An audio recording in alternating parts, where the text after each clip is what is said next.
Bienvenue sur com3com, une production du blog wowcomsebo.fr. Aujourd'hui, on va aborder un sujet, oui, un sujet qui concerne beaucoup de monde dans nos métiers du web. Comment on fait pour décrocher un peu des réseaux sociaux quand on est community manager? C'est le grand paradoxe, hein. Exactement. Le boulot exige d'être hyper connecté, tout le temps. Mais en même temps, il faut bien protéger sa vie perso, sa santé mentale. C'est un peu comme si on travaillait dans une confiserie et qu'on devait goûter des bonbons H24. Au début c'est sympa, mais ça peut vite devenir écœurant, quoi. C'est ça. On va essayer d'explorer ensemble comment trouver cet équilibre.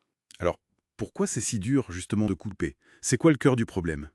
Il y a une raison assez simple, presque scientifique en fait. C'est la dopamine. Ah oui, Oui, chaque notification, un like, un commentaire, c'est une petite décharge, une mini récompense pour le cerveau. Et ça crée une boucle un peu addictive. comme une machine à sous en quelque sorte. Exactement. On continue de scroller, d'attendre la prochaine petite satisfaction. C'est un mécanisme puissant. Et pour les CM, il y a cette pression en plus. Il faut être toujours là, sur le pont, Oui, comme des pompiers du digital, prêts à intervenir à la moindre alerte. et la peur de rater quelque chose. Le fameux FOMO là. Ah ben oui, le FOMO professionnel. La peur de manquer l'info cruciale, la tendance qui émerge, ou pire, le début d'une crise, d'un bad buzz. Du coup, la frontière entre le pro et le perso, elle devient hyper floue. Totalement. On se retrouve à répondre à des commentaires pendant le dîner, ou on jette un œil aux notifs juste avant de dormir, voire même au milieu de la nuit.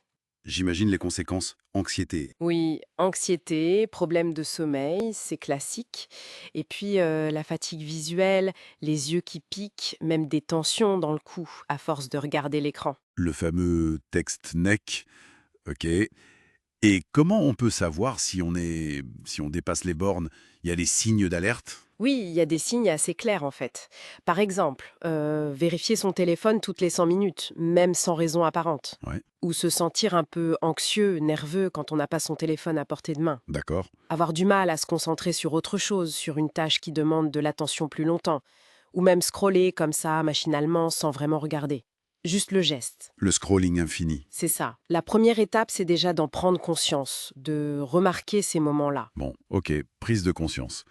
Et après, concrètement, on fait comment pour déconnecter un peu? Alors, la première chose, c'est de fixer des limites claires. Définir des horaires de travail, par exemple, et essayer, vraiment essayer, de s'y tenir. Plus facile à dire qu'à faire parfois. Oui, mais c'est essentiel. Et si possible, utiliser des comptes séparés. Un compte pro, un compte perso. Ça aide à cloisonner. D'accord. Et au niveau des outils, il y a des choses qui peuvent aider? Oui, bien sûr, on peut penser à la technique Pomodoro, par exemple. Ah oui, les sessions de 25 minutes. Voilà, 25 minutes de travail focus, puis 5 minutes de pause.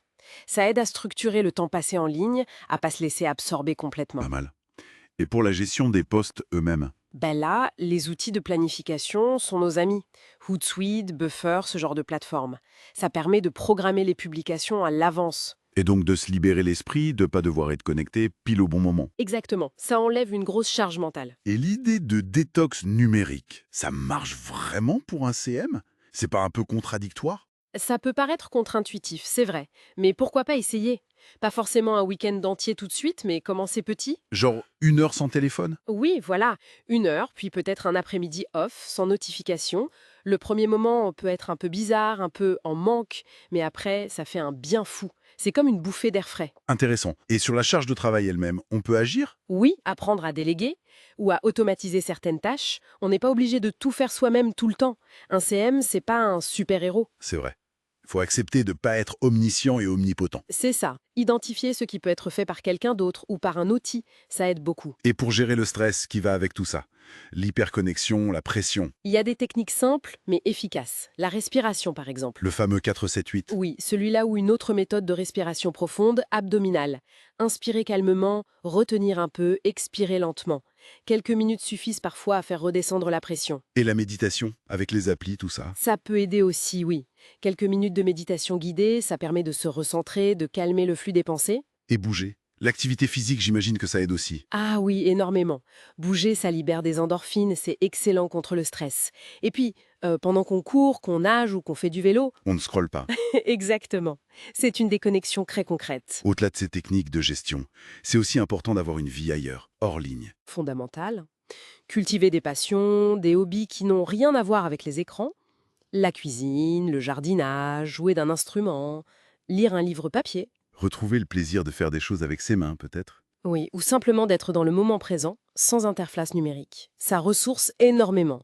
Et les relations sociales, les vraies? Essentiel. Nourrir ses amitiés, passer du temps en famille, sortir, discuter. Ces connexions humaines réelles, c'est un ancrage super important pour l'équilibre. D'accord. Et un dernier point, peut-être plus pragmatique, comment on gère ça avec son employeur ou ses clients?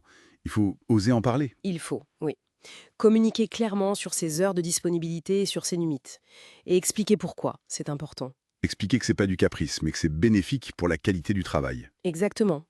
Un community manager reposé, moins stressé, il est plus créatif, plus pertinent, plus efficace sur le long terme.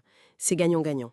Bon, en résumé, si on essaie de synthétiser, être community manager et garder un équilibre, c'est un défi, mais c'est possible. Oui, ça demande de la discipline personnelle, c'est sûr. Mettre en place des stratégies concrètes, utiliser les bons outils. Et beaucoup de communication, aussi bien avec soi-même qu'avec les autres. Et surtout, ne pas culpabiliser de prendre soin de soi. Voilà. Prendre soin de soi, ce n'est pas un luxe, surtout dans ce métier.